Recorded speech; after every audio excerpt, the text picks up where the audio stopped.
하나님의 말씀을 전할 때 오후 예배가 편할까요? 오전 예배가 편할까요?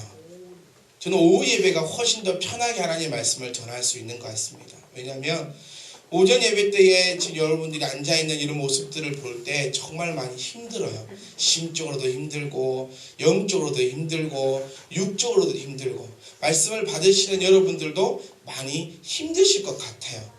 그런데 우리가 오전 예배를 드리고 또 식사를 하고 또 교제를 나누고 또 찬양을 하고 나서 오후 예배 때 선포되는 그 말씀은 서로가 너무 은혜가 있고 너무 편한 것 같아요.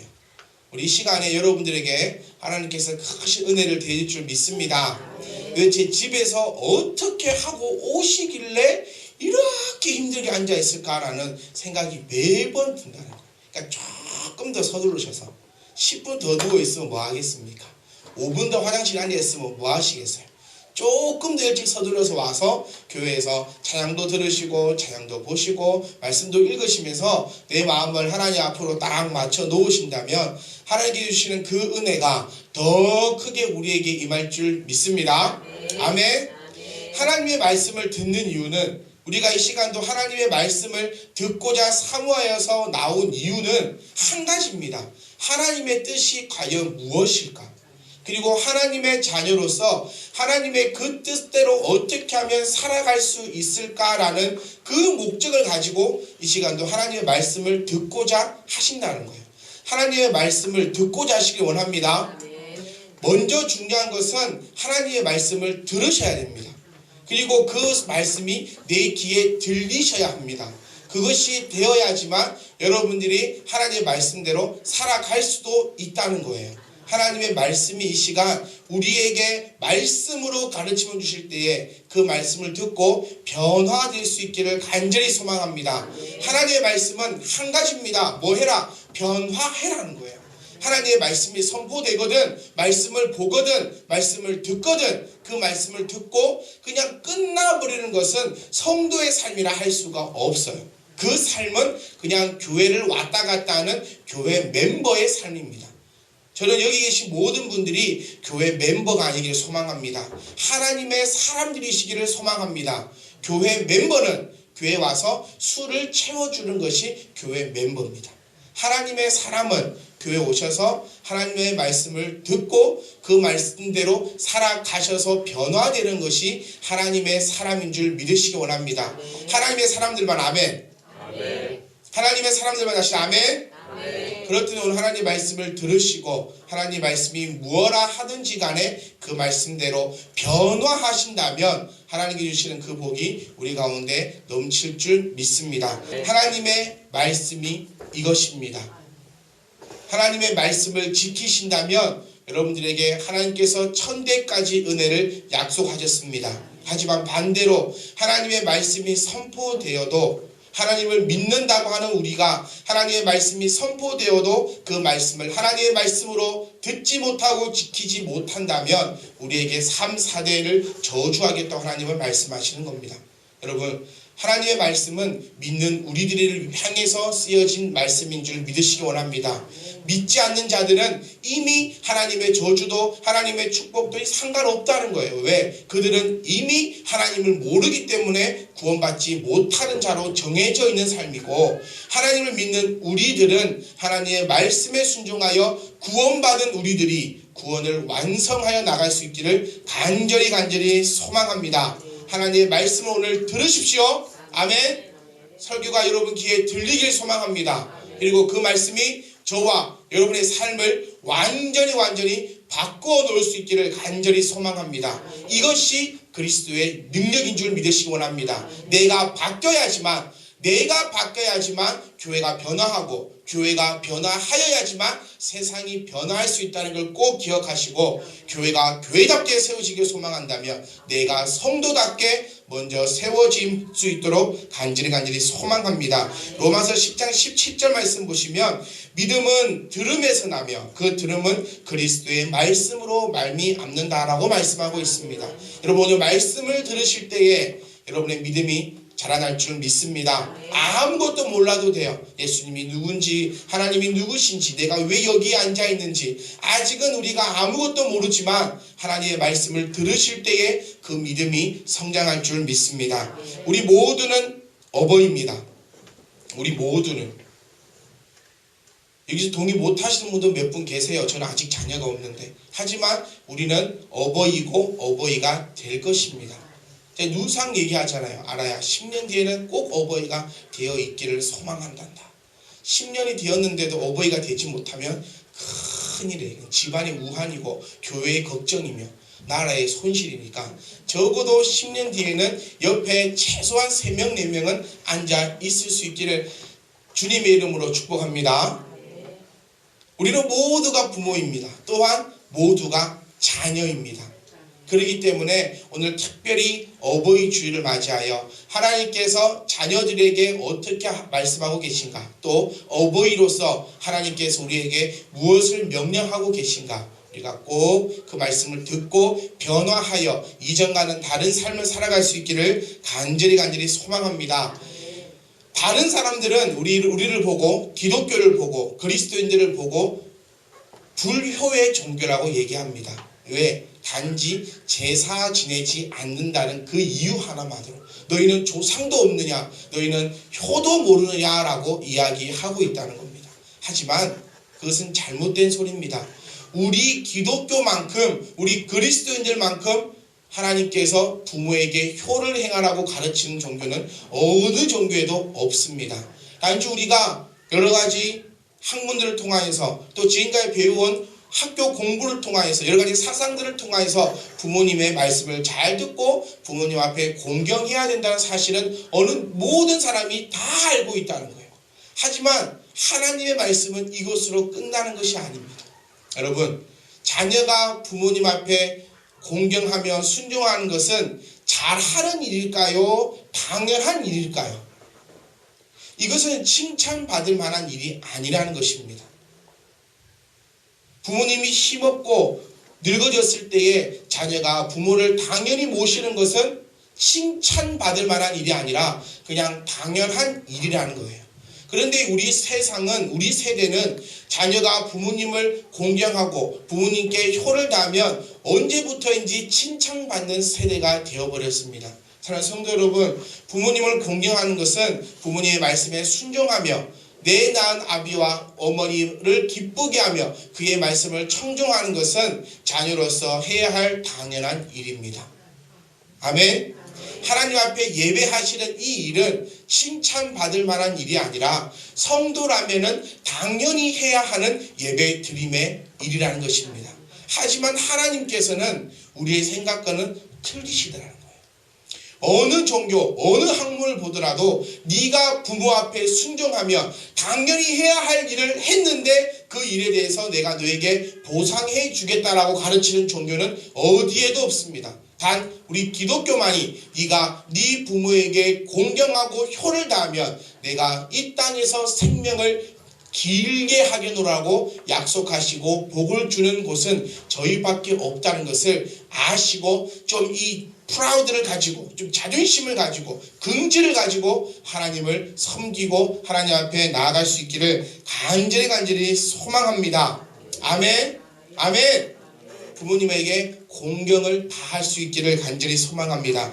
에베소 6장 1절 보시면 자녀들아 주 안에서 너희 부모에게 순종하라. 이것이 옳으니라. 고린도서 3장 20절 말씀에 자녀들아 모든 일에 부모에게 순종하라. 이는 주 안에서 기쁘게 하는 것이니라. 잠언 23장 25절 말씀 보시면 내 부모를 즐겁게 하며 너를 낳은 어미를 기쁘게 하라. 잠언 1장 8절 말씀에 내 아들아 내 아비의 훈계를 들으며 내 어미의 법을 떠나지 말라. 출애굽기 20장 12절 말씀 내 부모를 공경하라. 그리하면 내 하나님 여호와가 내게 준 땅에서 내 생명이 길리라. 아멘. 당연히 자녀로서 부모님에게 효를 해야 되는 것은 당연한 일이지만 우리에게는 또 하나의 이유가 있습니다. 왜? 하나님께서 우리에게 명령하셨기 때문에. 믿으십니까? 우리는 그 어떠한 다른 이유를 다 할지라도 하나님께서 우리에게 부모에게 효를 다하고 공경하라고 했기 때문에 하나님의 말씀에 순종하기 위해서라도 부모님에게 효를 다하며 그의 말씀에 순종할 수 있는 복 있는 자녀들이 될 수 있기를 간절히 소망합니다.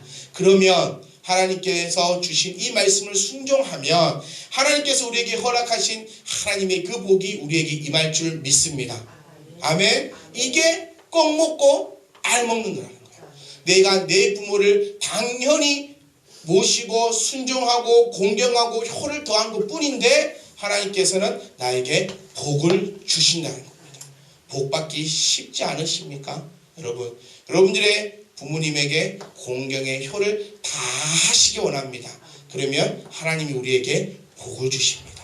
하지만 또 이런 말씀도 있습니다. 신명기 27장 16절 말씀 보시면 그는 그의 부모를 경휼히 여기는 자는 저주를 받을 것이라 할 것이요 모든 백성은 아멘 할지라. 무서운 말씀이에요. 네 부모를 네가 공경하지 아니한다면 너에게 하나님께서 저주를 내리실 거고 거기에 대해서 너희는 아멘 하라는 거예요. 저와 여러분들에게는 이런 무서운 일이 일어나지 않기를 간절히 소망합니다. 매 맞는다라고 했을 때에 무서워 떨지 말고 그렇게 안 할 수 있기를 간절히 소망합니다. 그리고 우리 자녀들은 부모의 근심이 되고 아비의 걱정이 되지 않는 자녀들이 될 수 있기를 간절히 소망합니다. 미련한 자가 어떤 자입니까? 잠언 17장 25절 말씀에는 미련한 아들은 그 아비의 근심이 되고 그 어미의 고통이 된다는 거예요. 미련한 자. 저와 여러분들은 미련한 자가 아무도 없기를 소망합니다. 나 때문에 가정이 항상 행복할 수 있기를 원합니다. 그것이 하나님께서 우리에게 명령하신 명령인 줄 믿으시기 원합니다. 두 번째, 우리는 어떤 부모가 되어야 합니까? 지금 첫 번째 말씀을 들었을 때 우리 자녀들은 참 마음이 무거웠을 거예요. 내가 어저께 우리 엄마한테 어떻게 했는데, 오늘 내가 우리 엄마한테 어떻게 하고 왔는데, 일주일 전에 내가 어떻게 하고 살았는데. 부모와 자식은 참 이상한 존재인 것 같아요. 불교 사상에는 이런 말이 있습니다. 부부가 되려면 전생에 10,000번 이상의 연을 맺어야 하고 부모와 자녀는 전생에 원수지간이었는데 부모가 자녀에게 전생에 아주 잘못한 원수였다는 거예요. 그래서 이 생에 부모가 자녀를 낳게 해서 부모가 그 원수를 갚는 그 은혜를 갚는 것으로 부모와 자녀의 연을 맺게 했다라고 이렇게 얘기하고 있습니다. 쑥 말도 안 되는 얘기지만 그래도 왜 제가 이 말씀 드리냐면 그만큼 하나님의 말씀을 모르는 사람들도 부모와 자식의 이 관계를 아주 특별하게 여겼다는 거예요. 한번 생각해 보세요. 부모하고 특히 엄마하고 딸하고 자주 싸우는 것 같아요. 아들들은 그렇게 별로 싸우지 않거든요. 태훈아, 그치? 아들들은 그렇게 많이 안 싸우는데 딸들은 그렇게 많이 싸우는 것 같아요. 그런데 세상 사람이라면 친구랑 이만큼 싸웠으면 안 보고 말 건데 희한하게 부모하고 엄마하고는 그렇게 싸워도 내일이면 화해가 되고 오늘은 진짜 다시는 볼 듯 했지만 또 하루 자고 나면 그래도 내 딸아 그래도 엄마 울고 불고 미안하다고 안고 불고 그 화해의 장면을 보면 참 이 가족은 그냥 이 엄마와 딸은 싸우지 않겠구나 한다는 거예요. 그렇지 다우나? 맨날 봐요. 저는 분명히 오늘 싸워가지고 내일 되면 올해는 가든지 내일 되면 또 엄마 미안해요 또 잘못했다 하면서 또 울고 불고 안고 서로 사랑한다고 다음날 또 싸운다는 거예요. 이런 걸 보면 참 자녀와 부모는 희한한 관계를 가지고 있는 것 중에 하나인데 이제 우리 부모들이 자녀에게 어떤 부모가 되어야 할 건지를 하나님도 말씀하고 있다는 거예요. 세상 학문은 일방적인 학문입니다. 자녀가 꼭 부모에게만 어떻게 하라고 가르치고 있는데 하나님의 말씀은 그렇지 않습니다. 하나님의 말씀은 상호작용이라는 거예요. 부모도 자녀에게 이렇게 하고 자녀도 부모에게 이렇게 해라라고 가르치고 있다는 거예요. 부모는 부모로서의 전혀 역할을 감당하지 못하면서 자녀에게 맹목적인 효를 요구하는 것도 잘못된 하나님의 말씀의 이해라는 거예요. 하나님은 분명히 말씀하십니다. 부모라면 자녀에게 이렇게 하고 자녀라면 부모에게 이렇게 해라라고 말씀하고 있다는 거예요. 우리 부모님들 그리고 부모가 되실 분들도 오늘 말씀 가운데 크신 은혜가 임할 수 있기를 간절히 소망합니다. 우리는 어떤 부모가 되어야 합니까? 우리는 피를 바꾸어 줄 수 있는 부모가 되기를 간절히 소망합니다. 유전이라는 게 있습니다. 그래서 병원에 가면 아픈 환자에게 꼭 물어봅니다. 가족에게 이런 병이 있습니까? 우리 유전되는 병이 많이 있습니다. 심장병도 유전이 된다 그러고요. 그 다음에 간이 나쁜 것도 유전이 되고, 몸에 있는 모든 질병들은 부모의 것을 거의 따라서 한다고 합니다. 그래서 아플 때 꼭 가면 꼭 부모의 병을 물어본다는 거예요. 이렇습니까? 저렇습니까? 그런데 육신의 병만 따라오는 것이 아니라 자녀들을 보고 있으면 부모의 성격과 성질과 그런 것들을 다 물려받고 있다는 겁니다. 한번 생각해 보세요. 나는 공부 못하면서 자녀에게 공부 잘하기를 바라는 것도 욕심 가운데 욕심일 수 있어. 우리 부모님들은 꼭 이렇게 얘기합니다. 나는 공부 잘했다고 어릴 때. 너는 누구 닮아서 그러냐고. 아버지는 네 엄마를 닮아서 공부를 못하냐. 엄마는 나는 공부를 잘했는데 너희 아버지가 공부를 못하더니 네가 공부를 못하냐. 누구 말이 진짜인가요? 애가 조금 나쁜 짓을 하면 저는 이렇게 얘기해요. 조금 나쁜 짓 하면 에이그 지금만 닮아가지고 성질이 더럽기는. 그럼 옆에서 얘기합니다. 아이고 그래요. 아빠를 닮았으면 성질이 참 착할 건데 괜히 날 닮아가지고. 애들이 누굴 닮습니까?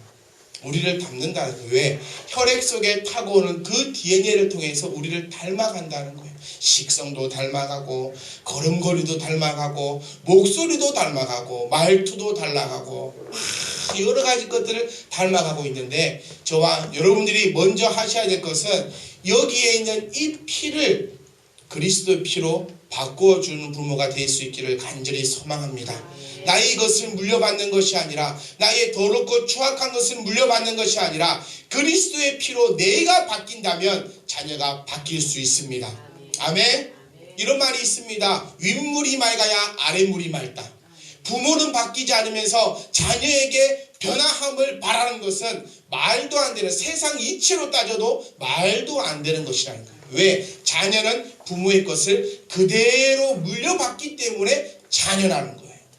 여러분, 부모된 여러분들의 그 피가 A형, B형, O형이 아니라 그리스도 형으로 바뀐다면 여러분들을 통해 있는 자녀들 또한 그리스도 형으로 바뀔 줄 믿습니다. 태훈이가 공부를 잘하기를 원한다면 엄마가 공부 잘하는 피로 싹 바꿔주면 태훈이도 그렇게 할 수밖에 없다는 거예요. 우리 하람이가 예배 시간에 예배를 잘 드리기 원한다면 부모가 먼저 예배 잘 드릴 수 있는 피로 싹 바꿔놓으면 자녀는 자동적으로 그 피를 이어받을 수밖에 없다는 사실에 꼭 기억할 수 있기를 원합니다. 우리 아직 자녀가 없는 예비 부모님들, 내 자녀가 나처럼은 안 자랐으면 좋겠다 싶으면 여러분들이 먼저 피를 싹 바꿔놓으세요. 누구의 피로? 그리스도의 피로. 그러면 그 자녀는 그리스도를 닮아갈 줄 믿습니다. 한 친구가 이렇게 물었습니다. 엄마는 내가 어떤 성경 인물처럼 자랐으면 좋겠어요? 그렇게 묻고 이 친구는 이렇게 생각했어요. 요셉, 다윗, 사무엘, 솔로몬들도 얘기하겠지? 라고 생각했더니 그 엄마가 이렇게 얘기합니다. 나는 네가 예수님을 닮았으면 좋겠어. 여러분, 저도 소망합니다. 요셉을 닮고 다윗을 닮고 솔로몬을 닮는 것이 아니라 그리스도의 자녀된 우리는 그리스도를 닮을 수 있기를 간절히 소망합니다. 왜 다윗을 닮습니까? 나는 하나님의 자녀인데. 왜 솔로몬을 닮아야 합니까? 나는 하나님의 자녀입니다. 저와 여러분들은 하나님을 닮아갈 수 있기를 간절히 소망합니다. 그래서 이 시간부터는 먼저 내 속에 있는 그 피를 완전히 말씀으로 다 뽑아내어 버리시고 그리스도의 피로 새롭게 채워져서 나로 하여금 나의 가문이, 나의 가정이 축복의 가문이 될 수 있기를 간절히 소망합니다. 어머니, 아버지를 자녀들이 생각했을 때에 좋은 것들이 떠오르면 좋겠어요. 집사님들과 얘기하다 보면 그런 얘기를 참 많이 합니다. 집사님, 아버지 생각하시면 어떤 생각을 하세요? 생각도 하기 싫다. 우리 아버지는 생각도 하기 싫다. 우리 어머니를 생각하면 그냥 눈물만 난다고. 왜? 큰 아버지 밑에서 우리를 이렇게 키우다 고생을 해서 저와 여러분들은 자녀에게 그런 생각이 안 났으면 좋겠습니다.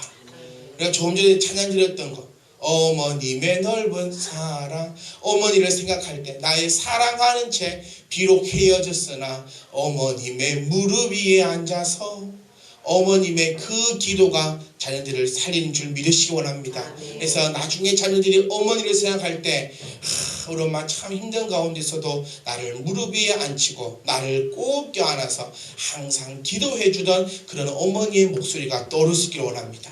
엄마 생각하면 이야! 막 이런 거 말고 뭐 해라! 이거 해라! 저거 해라! 똑바로 좀 해라! 이런 말 말고 엄마를 생각하면 날마다 기도하고 회개하고 말씀 보시고 내가 잘못했을 때 또 나를 한 번 더 안아주시고 나를 위해서 언제나 든든히 기도해 주시는 그런 어머니와 아버지가 기억될 수 있기를 간절히 소망합니다. 그래서 어머니, 아버지라고 생각했을 때에 내 뒤에서 언제나 나를 위해 든든히 기도해 주는 그런 부모님으로 여러분과 저가 완전히 바뀔 수 있기를 간절히 소망합니다. 두 번째로 우리 부모님들은 주의 말씀으로 자녀를 훈계하고 양육해야 합니다. 이것이 부모의 권리이자 부모가 마땅히 해야 할 것입니다. 여러분, 자녀들을 위해서 우리가 무엇을 해줄 수 있습니까? 우리가 해줄 수 있는 것은 돈도 아닙니다. 우리가 해줄 수 있는 것은 지식도 아니고 우리가 해줄 수 있는 것은 아무것도 없습니다. 다만 하나님의 말씀으로 훈계하고 양육할 수 있는 그런 부모님이 될 수 있기를 간절히 소망합니다. 잠언 22장 15절 말씀 보시면 아이의 마음에는 미련한 것이 얽혔으나 징계하는 채찍이 이를 멀리 쫓아내리라. 아이를 훈계하지 아니하려고 하지 마라. 채찍으로 그를 때릴지라도 그가 죽지 아니하리라. 내가 그를 채찍으로 때리면 그의 영혼을 수월에서 구원하리라. 여기서 우리가 너무너무 부모님들 착각하고 또 착각하는 것이 뭐냐면 이 채찍을 육신적인 채찍으로 생각해 버린다는 겁니다. 그래서 어떤 거 제가 이런 것도 봤어요. 채찍으로 때려야 된다고 허리띠를 풀어서 때리는 장면도 제가 본 적이 있습니다.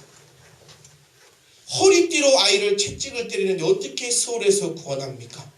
이 채찍은 우리가 생각하고 있는 육신의 채찍이 아니라 영혼을 수월에서 건져낼 수 있는 영혼의 채찍인 줄 바로 깨달을 수 있기를 간절히 소망합니다. 매는 아이를 상하게 합니다. 부모가 때리는 그 매는 아이의 영혼을 다치게 만들고 부모가 드는 그 회초리는 아이의 영혼을 파괴하는 것이라는 거예요. 저도 그렇고 여러분들도 그렇고 앞으로 부모가 될 여러분들도 자녀에게 매를 드실 때에 내가 얼마나 기도하고 드신 적이 과연 얼마나 있습니까? 부모가 자녀를 때릴 때는 거의 90%, 100%가 감정으로 아이를 매를 때립니다. 그 맞는 그 매는 아이의 감정을 상하게 하고 아이의 영혼을 다치게 하고 그 아이가 하나님으로부터 바로 설 수 없게끔 만드는 것입니다. 여기서 말하는 채찍은 바로 주의 바른 말씀으로 훈계하고 양육하는 채찍임을 여러분 깨달을 수 있기를 원합니다. 물론 매도 드셔야 합니다. 저희 집에도 TV 위에 조그마한 매를 올려도 놓았습니다. 하지만 그 매를 드시기 전에 내가 이 아이를 위해서 더욱더 기도하시고 주의 말씀으로 훈계하신 후에 그 매를 드신다면 그 매는 그 아이의 영혼을 살리는 훌륭한 매가 될 줄 믿습니다. 여러분, 말씀으로 정확한 원칙으로 상처 주는 채찍이 아니라 그 아이를 살리고 힘있고 발전시킬 수 있는 그런 채찍이 될 수 있기를 간절히 소망합니다. 주의 말씀으로 훈계하고 주의 말씀으로 양육하기 위해서는 주의 말씀을 부모가 먼저 알아야 한다는 사실을 꼭 잊지 마세요. 자녀를 내가 말씀으로 양육하고 싶어도 하나님의 말씀을 알지 못하면 양육할 수가 없다는 거야. 내가 자녀를 위해서 매를 때리기 전에 기도하고 싶어도 기도할 수 없다면 그 부모는 아무것도 할 수가 없다는 겁니다. 여러분 꼭 기억하세요. 여러분들이 주 그리스도의 피로 여러분들이 먼저 변화되어 하나님의 말씀으로 자녀를 양육하고 훈계한다면 그 자녀는 틀림없이 하나님이 귀한 자녀로 자라나고 양육될 줄 믿습니다. 예비 부모님들이여 꼭 기억하세요. 지금 듣고 있는 여러분의 부모님들은 이미 한 번의 실패를 하신 분일 수도 있어요. 내가 예전에 아이를 키울 때에 나는 아이를 내 감정으로 때렸고 아이를 위해서 기도해 주기보다는 아이를 윽박질렀던 그런 실패의 경험자일 수도 있습니다. 하지만 예비 부모님들은 지금 이 말씀을 바로 들으신다면 여러분들은 실패 없이 여러분들의 귀한 자녀를 하나님의 자녀로 세울 수 있습니다. 사랑하는 성도 여러분, 채찍을 드실 때에는 육신의 채찍을 먼저 드는 것이 아니라 영적인 채찍으로 그를 말씀으로 양육하고 훈계할 수 있는 거룩하고 복된 우리 부모님이 되시기를 간절히 소망합니다. 너는 왜 그러냐? 너는 어째서 그냐? 그게 아니라 너는 나를 닮아서 이렇구나 라고 기도해 줄 수 있기를 간절히 소망합니다. 저희 아들은 성질이 너무 급해요. 한 번 하고 두 번 해서 안 되면 던져버리고 쳐다보지도 않습니다. 제가 왜 저럴까? 하나님, 얘가 도대체 뭐가 문제일까요? 라고 제가 기도하는 가운데 하나님께서 보여주신 장면이 바로 제가 어릴 때 했던 그 장면과 똑같다는 거예요. 제가 기억하는 장면이 이게 초등학교 1학년 때 미술 시간이었는데 선생님이 미술 어떻게 이거 만들어라 했는데 저도 성질이 너무 급해서 만들다가 안 돼서 확 꾸겨서 쓰레기통에 탁 버린 기억이 있어요. 몇 학년 때? 초등학교 1학년 때. 8살 때. 그런데 우리 아이는 3살인데 지금 그것을 똑같이 하고 있더라는 거예요. 그러니 제 마음이 순간 확 상했습니다. 왜? 배우지 말아야 할 것을 왜 네가 배우느냐? 제가 바뀐다면 저희 아이도 바뀔 줄 믿습니다. 여러분이 바뀐다면 이 교회가 바뀔 줄 믿습니다. 여러분, 하나님의 귀한 말씀으로 자녀를 양육하고 훈계할 수 있는 저와 여러분이 될 줄 믿습니다. 마지막으로 세 번째로는 우리의 영원한 아버지이신 하나님을 공경할 수 있는 저와 여러분이 될 수 있기를 간절히 소망합니다. 하나님을 섬긴다면, 하나님을 공경한다면 육신의 부모를 섬기고 공경하며 기쁨을 행하는 것은 당연한 일입니다. 히브리서 12장 9절 말씀 보시면 또 우리 육신의 아버지가 우리를 징계하여도 공경하였거늘 하물며 모든 영의 아버지께 더욱 복종하여 살려 하지 않겠느냐. 하나님 앞에 우리가 온전함으로 순종할 수 있기를 간절히 소망합니다. 제가 본문 말씀을 읽었던 말씀은 하나님께서 우리에게 명령하신 우리가 너무나도 잘 알고 있는 십계명입니다. 그것을 두 가지로 분류해 본다면 하나는 하나님과 사람 사이의 법이고 하나는 사람과 사람이 살아갈 때의 법으로 두 가지의 법으로 분별할 수 있습니다. 구분할 수 있습니다. 사람의 법이 시작될 때 제일 첫 번째 하나님 말씀하신 것이 부모를 공경하라는 거예요. 여러분, 살인하면 우리는 감옥 갑니다. 도둑질하면 감옥 갑니다.